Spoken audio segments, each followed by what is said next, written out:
Hello, my friend, welcome back.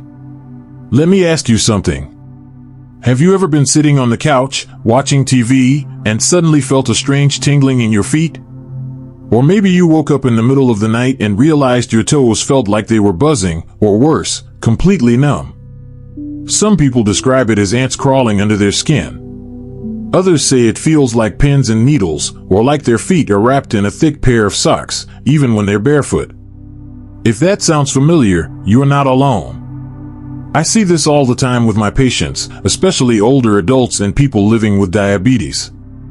And here's the truth, when your feet start sending you these signals, it's not just old age. It's your body whispering for help. Now, I'm not here to promise some miracle cure.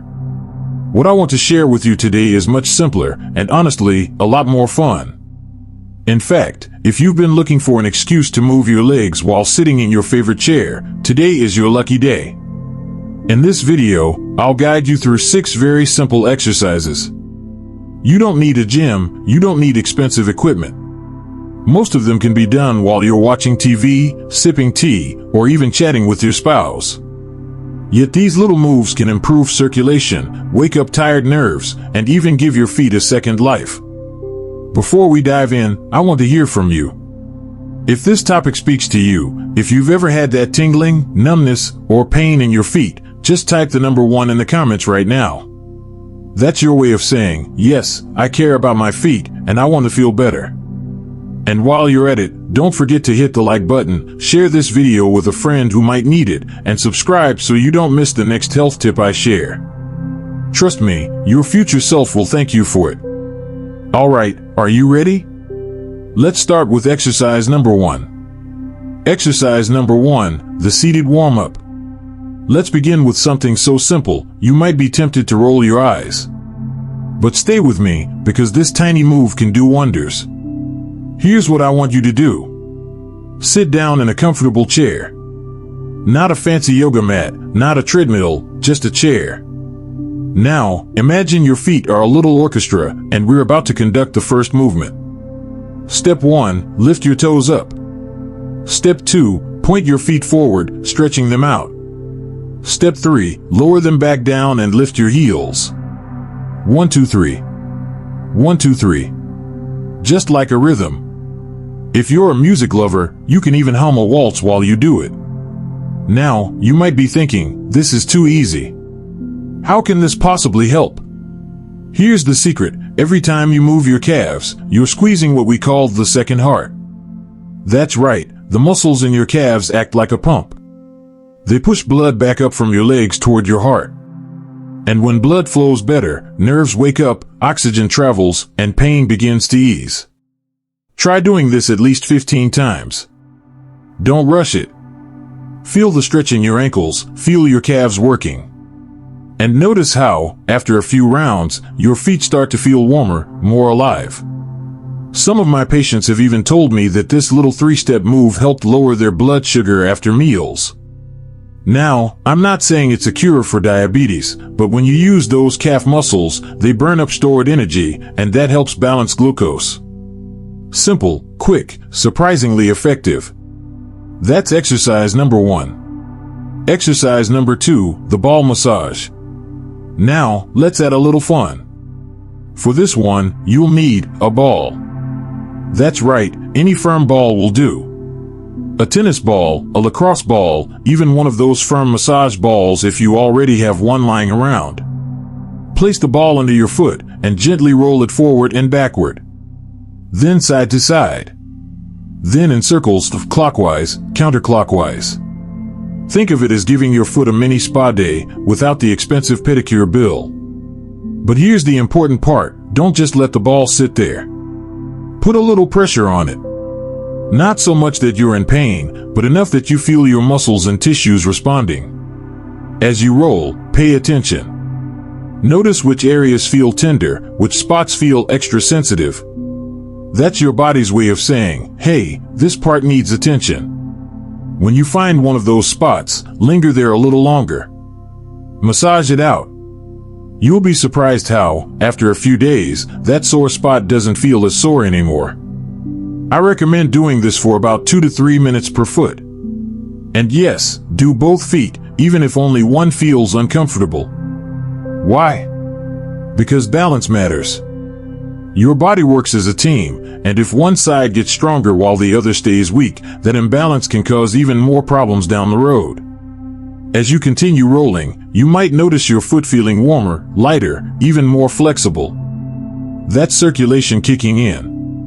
It's like opening up little blocked roads inside your body, letting the traffic of blood flow freely again. This exercise may look playful, but make no mistake, it's powerful. I've had patients tell me, after a week of doing this, that their foot pain dropped by half. All thanks to a ball rolling around the living room. Who knew? Exercise number 3, the toe grip challenge. Alright, let's move on to something that might surprise you, your toes. Most of us forget they even exist until we stub one on the corner of the bed. But those 10 little soldiers down there are actually key players in your balance, your circulation, and even your independence as you age. Here's what I want you to try. Keep that same ball we used earlier. Roll it toward your toes, and now, try to grab it. Yes, with your toes. Curl them around the ball, like an eagle gripping onto a branch. At first, you might laugh and think, there's no way I can pick this up. And that's fine. The goal isn't to look graceful, the goal is to wake up those tiny muscles in your feet that have been asleep for years. Once you manage to grip the ball, even just for a second, see if you can lift it off the ground. Don't worry if it wobbles or drops immediately. That's part of the exercise. Over time, as your strength improves, you'll be able to hold it longer. Aim for 5 to 10 attempts with each foot. Now, why is this so important? Because every time you squeeze and release with your toes, you're strengthening the very foundation of your body. Think about it, your toes are the last point of contact with the ground when you walk. Stronger toes mean better stability, fewer falls, and more confidence with every step you take. So, if you feel silly sitting there gripping a ball with your toes, remember this, while others are scrolling endlessly on their phones, you're building the kind of strength that will keep you on your feet for years to come. Exercise number 4, the ankle squeeze. Now let's wake up another area that often gets ignored, your ankles. They may not get much attention, but they're like hinges on a door. If the hinges are weak, the whole door wobbles. Here's what to do. Keep that same ball, place it between your ankles while you're sitting down, and squeeze. Not a quick, careless squeeze, but a steady, firm pressure. Imagine you're trying to keep the ball from escaping. Hold it for 5 seconds. Then release. Do it again. Hold and release. After a few rounds, you'll feel warmth traveling up your legs. That's your thighs and inner muscles joining the party. If you feel any discomfort in your knees, just shift the ball slightly forward or backward until it feels natural. Once you've got the hang of squeezing, here's the fun part. Try lifting the ball off the ground while keeping it held tight between your ankles. Even if you only raise it an inch or two, you'll notice the effort it takes. Hold as long as you can. 5 seconds is a good start, then gently lower and repeat 5 times. This move doesn't just work your ankles, it engages your thighs, improves coordination, and boosts circulation. Think of it as teaching your legs to cooperate like teammates instead of acting lazy on their own. And here's a little secret. The more you practice this, the more stable your legs will feel when you stand up from a chair. That means fewer wobbles, fewer scary moments of almost losing balance. So, grab that ball, squeeze with intention, and give your ankles the workout they deserve. Exercise number 5, the towel pull. Now we come to one of my favorite exercises, because it looks so simple on the outside, but when you actually try it, you realize just how powerful it is. All you need is a towel, or even a small blanket. Lay it flat on the floor in front of you. Place your bare foot on top of it, so your toes are resting on the edge of the fabric. Here's the challenge. Use your toes to pull the towel toward you. Grip, curl, drag. Then release, and do it again. If you've never tried this before, don't be surprised if it feels nearly impossible at first. Your brain may say, "Come on, it's just a towel," while your toes are screaming, "Are you kidding me? We haven't done this in 30 years. But that's exactly why this exercise is so important. It activates muscles in your feet that modern life has allowed to go dormant. Think about it. Most of us spend our days in cushioned shoes, walking only short distances, never really asking our toes to do their job. But your toes are meant to grip, to stabilize, to help you move with confidence. Work one foot for about 2 minutes, then switch to the other. If you manage to pull the entire towel under your feet, give yourself a round of applause. You've just completed a workout most people half your age would struggle with. And here's a bonus. This move doesn't just strengthen your toes. It also stretches the bottom of your foot, which can relieve plantar fasciitis, reduce stiffness, and improve your overall balance. Over time, you'll notice that standing up from a chair feels steadier, and walking across uneven ground feels less risky. So give this one a real try. Don't rush. Even if you only manage to move the towel a few inches the first time, celebrate that. Progress is progress. Exercise number 6, the final stretch. Now let's finish strong, with a move that is not only good for your feet, but also for your lower back, hips, and knees. This one is like hitting refresh on your entire lower body. Here's how it works. Lie down comfortably on your back. Bend your knees so your feet are flat on the floor. Now, point your toes outward, hold for a few seconds, then point them inward and hold again. Outward, pause, inward, pause. It may not look like much, but don't underestimate it. Every time you move your feet outward and inward, you're stretching the muscles and ligaments that connect your ankles, calves, knees, and hips. That gentle pulling sensation you feel? That's blood flow increasing, tension releasing, joints thanking you for finally giving them a break. I recommend doing this 15 to 20 times. Go slow. Breathe with the movement. When your feet go out, exhale. When they come in, inhale. Syncing your breath with the stretch turns this simple exercise into a calming routine, almost like meditation for your legs. Many of my patients tell me this move gives them the best night's sleep. Why? Because it eases pressure in the lower back, loosens the hips, and relaxes the nervous system. Imagine ending your day with your body feeling light, your legs calm, and your back supported. That's the gift this final stretch offers. And now, I want to pause for just a second. If you've been following along up to this point, I want to say thank you. These 6 exercises might look small, but together they can change how you walk, how you sleep, and even how you live day by day. If you found this helpful, please don't keep it to yourself. Hit the like button, that helps more people discover this video. Share it with a friend or family member who might be struggling with foot pain or numbness. And if you haven't yet, subscribe to this channel. That way, you'll always know when I upload the next set of tips that can keep you moving strong and healthy. Your body deserves this kind of care. And trust me, your future self will thank you for every single stretch you start today. We've talked about movement, circulation, and strength. But there's another part of the story that we can't ignore: nutrition. You see, no matter how faithfully you do these 6 exercises, your body still needs the right building blocks to repair nerves, protect bones, and keep your muscles working properly.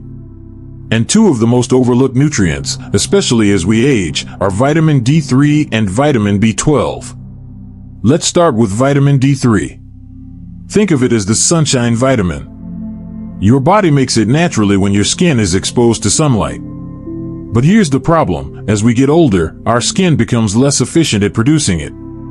Add to that the fact that many of us spend most of our time indoors, and you can see why vitamin D deficiency has become incredibly common among seniors. Why does this matter for your feet?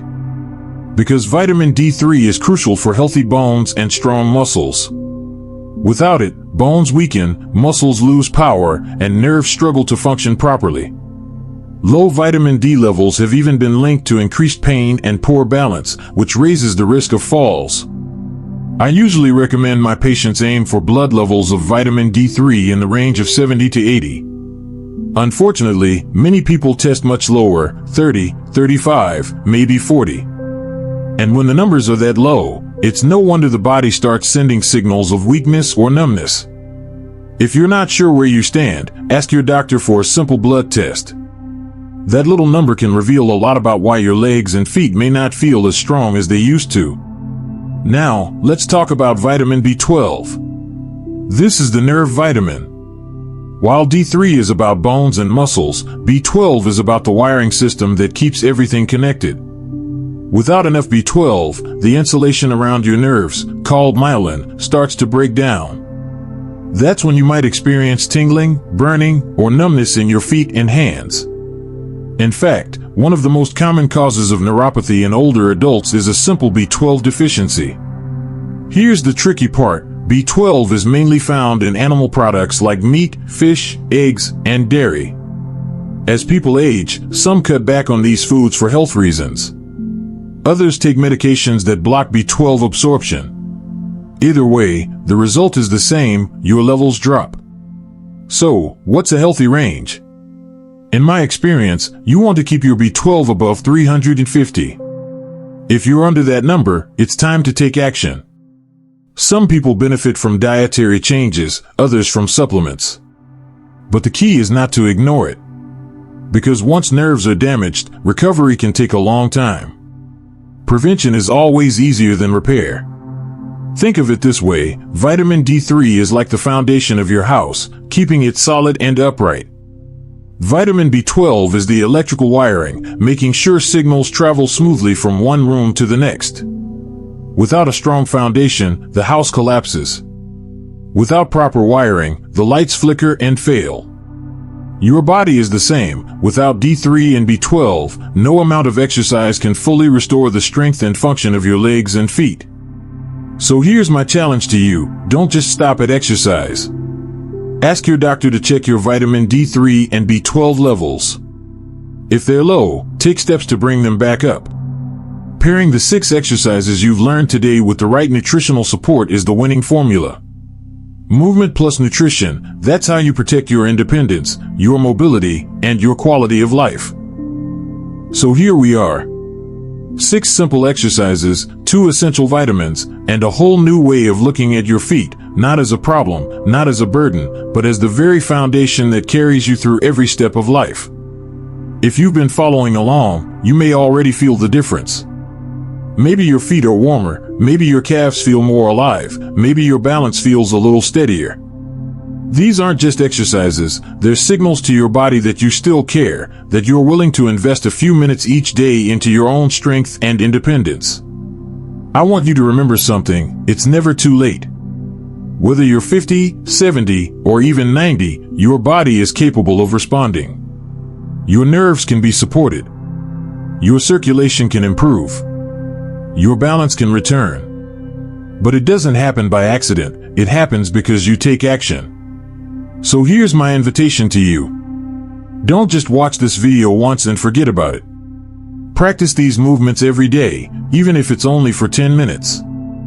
Check your vitamin D3 and B12 levels, because knowledge is power. And most importantly, share this journey with others. A friend, a spouse, a neighbor, you never know whose life might be changed by something as small as a ball, a towel, or a simple stretch. If you found value in what we shared today, let me ask you to do 3 things. First, hit that like button, it tells me this message reached you. Second, subscribe to this channel so you won't miss the next set of practical tips that can keep you strong, mobile, and confident. And third, share this video with someone you care about. Because the gift of movement, the gift of health, it's too important to keep to ourselves. And finally, leave a comment below. Tell me which exercise felt the most helpful for you. Or simply type the number 1 if you're committed to giving your feet the care they deserve. Your feedback is what keeps this community alive. Until next time, my friend, keep smiling, keep moving, and keep believing in your body's ability to heal and grow stronger. I'll see you in the next video.